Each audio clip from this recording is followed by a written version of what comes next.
Study Chimes में आप सभी का स्वागत है। आज हम लोग मानव रोग के कुछ इंपॉर्टेंट क्वेश्चन देखेंगे। हमारा पहला प्रश्न है, रक्त की जांच में आरबीसी के अंदर परजीवी पाया जाता है और निश्चित अंतराल पर ठंड लगकर बुखार आता है, ये किस रोग की विशेषता है? तो इसका सही उत्तर है ऑप्शन नंबर बी, मलेरिया।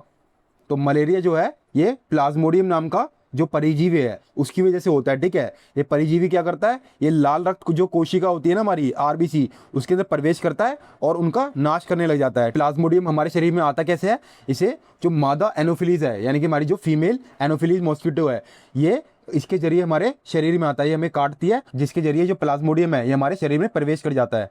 तो रक्त की जांच के अंदर में आरबीसी के अंदर में प्लाज्मोडियम दिखाई देता है। ठीक है, और रोगी जो होता है उसको थोड़े थोड़े अंतराल पर ठंड लगकर तेज बुखार आता है। तेज बुखार, शरीर में दर्द, प्लेटलेट की संख्या में कमी किस रोग की सामान्य विशेषता है? तो इसका सही उत्तर है ऑप्शन नंबर ए, डेंगू। तो डेंगू जो है ये हमारा वायरस से होने वाला रोग है। इसे जो है जो एडिस मच्छर है ना वो हमारे काटता है और इसे काटने से फैलता है ये डेंगू। ठीक है, इसके अंदर मरीज जो होता है उसे काफ़ी ज़्यादा तेज बुखार आता है, उसके शरीर में जो है दर्द होता है। ठीक है, साथ साथ जो उसके जोड़ होते हैं ना उसमें भी दर्द होता है, इसी वजह से हड्डी तोड़ बुखार भी कहते हैं। ठीक है, और जो उसकी प्लेटलेट होती है ना उनकी संख्या में भारी कमी हो जाती है, और जो आँखें हैं उसके पीछे में दर्द होता है, और जो त्वचा है उसके ऊपर में लाल चकत्ते जम जाते हैं। फेफड़ों में लंबे समय तक संक्रमण, वजन घटना और रात में पसीना आना किस रोग की ओर संकेत करता है? तो इसका सही उत्तर है option number A, TB. TB जिसे हम लोग ट्यूबरक्लोसिस के नाम से जानते हैं, ये एक बैक्टीरिया से होने वाली बीमारी है जो कि माइकोबैक्टीरियम ट्यूबरक्लोसिस नाम का जो बैक्टीरिया है उससे होती है। ठीक है, ये ज़्यादातर हमारे जो फेफड़े हैं ना उस पर प्रभाव डालती है, और इसके अंदर में क्या होता है, जो फेफड़ों में लंबे समय तक इन्फेक्शन रहता है और 3 हफ्तों से ज़्यादा खांसी रहती है। ठीक है, इसके साथ साथ जो मरीज है उसका जो है वजन घट जाता है और रात में पसीना आता है जिसे नाइट स्वेटिंग बोलते हैं, और कभी कभी खांसी के साथ में खून भी आ जाता है। निम्न में से कौन सा रोग और उसका रोगजनक सही मेल खाता है? इसको हम लोग ऑप्शन से देखते हैं। ऑप्शन ए है हमारा हैजा विब्रियो कोलेरिया। ये हमारा बिल्कुल ठीक है, क्योंकि हैजा जो है ये एक बैक्टीरिया से होने वाली बीमारी है जो कि विब्रियो कोलेरिया नाम का जो बैक्टीरिया है इससे होती है। हैजा जो है ये दूषित खाना खाने से और पानी से हो जाता है। इसके अंदर में मरीज को जो है डायरिया हो जाता है, यानी कि इसे दस्त लग जाते हैं। सैल्मोनेला टाइफाई संक्रमण मुख्य रूप से किस तंत्र को प्रभावित करता है? तो इसका सही उत्तर है ऑप्शन नंबर ए, पाचन तंत्र। तो सैल्मोनेला टाइफाई जो है एक बैक्टीरिया के कारण होने वाली बीमारी है जो कि टाइफाइड रोग का जो है कारण बनता है। टाइफाइड जो है ये हमारे पाचन तंत्र यानी कि हमारा जो डाइजेस्टिव सिस्टम है इसको अफेक्ट करता है। तो ये जो बैक्टीरिया होता है ये दूषित खाने और पानी के साथ जो है हमारे शरीर के अंदर में आ जाता है, और ये जो हमारी इंटेस्टाइन होती है ना यानी कि हमारी जो आंतें होती है, हमारी जो छोटी आंत होती है उसको अफेक्ट करता है। ठीक है, इसके अंदर में लंबे समय तक बुखार आता है, पेट में दर्द रहता है, भूख जो है वो कम लगती है और दस्त या कब्ज रहती है। ये हमारी जो आंतें होती हैं उनकी दीवारों में जो है सूजन पैदा कर देता है, और बाद में रक्त के जरिए हमारा लीवर और स्प्लीन जैसे अन्य अंगों तक भी फैल सकता है। लिशमैनिया डोनोवनी परजीवी और सैंड फ्लाई का संबंध किस रोग से है? तो इसका सही उत्तर है ऑप्शन नंबर बी, कालाजार।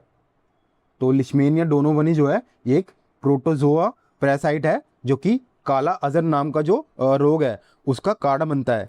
इसका जो वाहक है वो सैंड फ्लाई यानी कि बालू मक्खी है। ठीक है, ये बालू मक्खी से फैलता है, और ये किस अंग को प्रभावित करता है? ये हमारा बेसिकली जो स्प्लीन और जो लीवर होती है, ठीक है, इसको प्रभावित करता है। इसके साथ साथ जो हमारी अस्थि मज्जा है यानी कि हमारी जो बोन मैरो है, ठीक है, उसको भी ये प्रभावित करता है।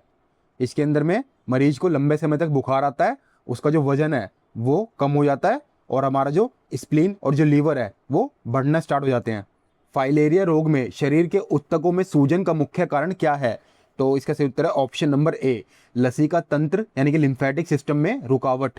तो फाइलेरिया जो है ये एक पैरासाइट से होने वाली बीमारी है जो कि फाइलेरियल वर्म से होती है। इस रोग के अंदर में जो कीड़े होते हैं वो हमारा जो लसीका तंत्र यानी कि लिम्फेटिक सिस्टम है उसको डैमेज कर देते हैं, जिससे हमारा जो लिम्फ का जो फ्लो है ना यानी कि जो हमारा लिम्फ का जो द्रव है उसका प्रवाह जो है वो रुक जाता है। इससे हमारे जो बॉडी के टिश्यू यानी कि हमारे शरीर के जो ऊतक है उसके अंदर में जो द्रव है वो जमा होने लग जाता है, और हाथ पैर या अन्य अंगों में सूजन हो सकती है। ठीक है, इससे हमारा हाथी पांव रोग भी होता है जिसे हम लोग एलिफेंटिसिस कहते हैं। एचआईवी संक्रमण में CD4T कोशिकाओं की संख्या कम होने से क्या प्रभाव पड़ता है? तो इसका सही उत्तर है ऑप्शन नंबर ए, रोग प्रतिरोधक क्षमता कमजोर हो जाती है। तो जो हमारी CD4 कोशिकाएं होती हैं ये हमारी ऐसी वाइट ब्लड सेल्स यानी कि सफ़ेद रक्त कोशिकाएं होती हैं जो शरीर को भारी संक्रमण और बीमारी से बचाती है। ये हमारे इम्यून सिस्टम की जो है कमांडर होती है। ये दूसरे इम्यून सेल्स को क्या करती है, एक्टिवेट करती है, जैसे कि बीटा सेल्स, टी सेल्स या मैक्रोफेजेस, ठीक है, जो कि इन्फेक्शन से लड़ने में हेल्प करते हैं। हमारा जो HIV होता है ना, यानी कि ह्यूमन इम्यूनो डेफिशिएंसी वायरस, ये क्या करता है, ये इन CD4 जो सेल्स हैं इनको इन्फेक्ट करता है और धीरे धीरे इनकी संख्या को जो है कम कर देता है, जिससे क्या होता है, जो बॉडी की इम्यूनिटी है वो हमारी वीक होने लग जाती है और जो बाकी जो हमारी बीमारियां हैं जैसे कि TB, निमोनिया और जो फंगल इन्फेक्शंस है, इनके बढ़ने का जो रिस्क है वो काफ़ी ज़्यादा बढ़ जाता है। ठीक है, अगर मान लो CD4 काउंट जो है वो बहुत कम हो जाए तो हमारा जो एड्स है वो भी डेवलप हो सकता है। तंत्रिका तंत्र को प्रभावित करने वाला वायरस जनित रोग कौन सा है? इसका सही उत्तर है ऑप्शन नंबर ए, पोलियो। तो पोलियो जो है एक वायरस से फैलने वाली बीमारी है जो कि पोलियो वायरस के कारण से होती है। ठीक है, ये वायरस जो है हमारे CNS यानी कि हमारा जो सेंट्रल नर्वस सिस्टम है इसको अटैक करता है, स्पेशली जो हमारा स्पाइनल कॉर्ड की जो मोटर के न्यूरॉन्स होते हैं ना उनको। ठीक है, तो ये क्या करेगा, ये जो हमारी मसल है उसके अंदर में वीकनेस ला देता है, इससे जो है पैरालिसिस भी हो सकता है, यानी कि जो लकवा है वो भी मार सकता है। ज़्यादातर ये 5 साल से कम उम्र के जो बच्चे होते हैं वो इससे प्रभावित होते हैं। ठीक है, इससे बचने के लिए OPV यानी कि ओरल पोलियो वैक्सीन दिए जाते हैं।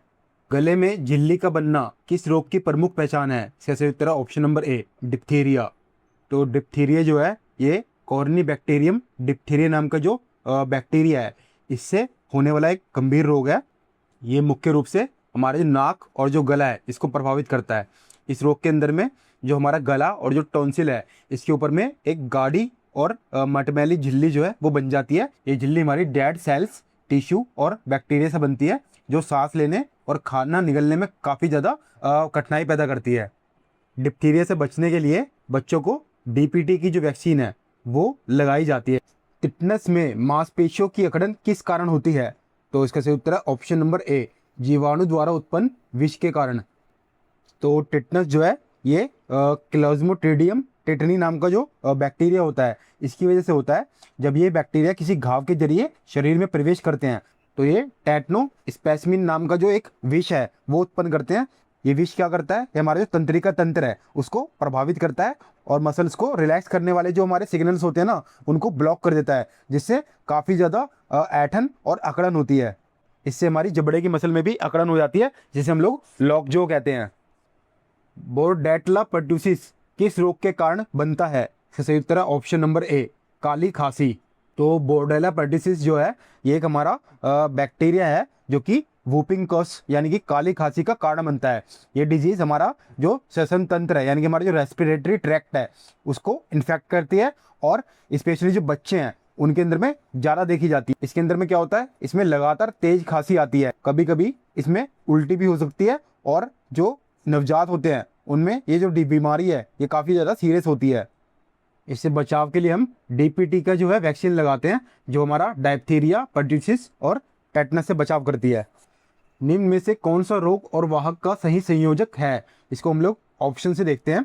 ऑप्शन ए हमारा मलेरिया, मादा एनोफिलीज। ये हमारा बिल्कुल ठीक है क्योंकि जो मलेरिया होता है ना ये रोग हमारा जो मादा एनोफिलीज मच्छर है उसके काटने से फैलता है। फिर हमारा काला अजहर एडिस, ये हमारा गलत है क्योंकि जो काला अजहर है हमारा ये हमारा जो सैंड फ्लाई है उससे फैलता है, ना कि एडिस मच्छर से। एडिस मस्कीटो जो है वो डेंगू, चिकनगुनिया और जीका फैलाता है। ठीक है, फिर हमारा डेंगू और सैंड फ्लाई ये भी हमारा गलत है। तो डेंगू जो है ये सैंड फ्लाई नहीं फैलाती बल्कि डेंगू जो है एडिस मॉस्किटो फैलाता है। फिर हमारा फाइलेरिया, घरेलू मक्खी, ये भी हमारा गलत है। हमें इसमें गलत संयोजक चुनना है। तो हमारा पहला ऑप्शन है मलेरिया प्लाज्मोडियम, ये हमारा बिल्कुल ठीक है क्योंकि जो मलेरिया है ये हमारा प्रोटोजोआ से होता है, प्लाज्मोडियम से। ठीक है, ये कौन फैलाता है, ये फीमेल एनोफिलिस मॉस्किटो जो होता है वो फैलाती है।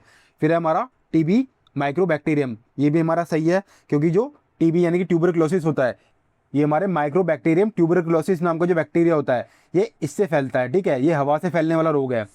फिर है हमारा हैजा विब्रियो, ये भी हमारा बिल्कुल ठीक है क्योंकि जो हैजा होता है ना हमारा ये हमारा विब्रियो कॉलरियम नाम का जो बैक्टीरिया है इससे होता है। ये हमारा दूषित खाने और पानी से फैलता है।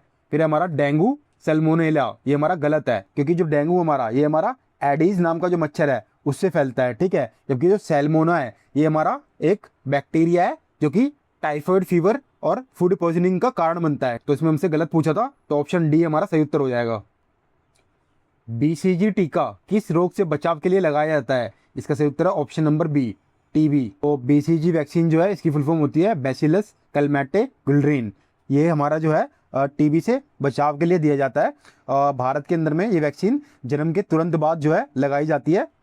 शरीर की प्रतिरक्षा प्रणाली द्वारा अपनी ही कोशिकाओं को नुकसान पहुंचाना क्या कहलाता है? इसका सही उत्तर है option number A, auto immune रोग। तो नॉर्मली जो हमारा इम्यून सिस्टम होता है ये बैक्टीरिया, वायरस और फंगी जैसे जो फॉरेन जो हमारे पार्टिकल्स होते हैं ना, इनसे बॉडी को प्रोटेक्ट करता है, ठीक है। लेकिन ऑटो इम्यून डिजीज में क्या होता है, इसमें जो इम्यून सिस्टम है ये अपनी ही हेल्दी सेल्स को फॉरेन समझकर अटैक कर देता है, ठीक है। इससे बॉडी के ऑर्गन्स और जो टिश्यू हैं वो डैमेज होना स्टार्ट हो जाते हैं। निम्न में से कौन सा रोग गैर संचारी यानी कि नॉन कम्युनिकेबल है? तो इसका सही उत्तर है हमारा ऑप्शन नंबर सी, मधुमेह। तो नॉन कम्युनिकेबल डिजीज कौन सी होती है? ये ऐसे डिजीज होती है जो एक पर्सन से दूसरे पर्सन में नहीं फैलती। तो डायबिटीज यानी कि मधुमेह जो है एक नॉन कम्युनिकेबल डिजीज है। ये बैक्टीरिया, वायरस या मॉस्किटो से नहीं फैलता। इसका जो संबंध है वो इंसुलिन की कमी से है, ठीक है। ये हमारे शरीर के अंदर में जो इंसुलिन होता है ना उसकी कमी से फैलती है। इसके अंदर में हमारे जो खून है उसके अंदर में शुगर जो है वो काफ़ी ज़्यादा बढ़ जाती है। और जो हैजा है यानी कि कोलेरिया, ये हमारी एक कम्युनिकेबल डिजीज़ है। ये हमारे दूषित खाने और पानी से फैलता है। इसके अलावा जो हमारी टीबी है ये भी हमारी कम्युनिकेबल डिजीज़ है। ये हमारी जो एयरबोर्न ड्रॉपलेट्स होती है ना उससे फैलता है। और जो डेंगू है ये भी हमारी एक कम्युनिकेबल डिजीज़ है। ये एडिस मॉस्किटो से फैलता है। तो आज हमने मानव रोग के कुछ इंपॉर्टेंट क्वेश्चंस देखे। मैं आशा करता हूँ कि आपको ये क्वेश्चन काफ़ी अच्छे लगे होंगे। धन्यवाद।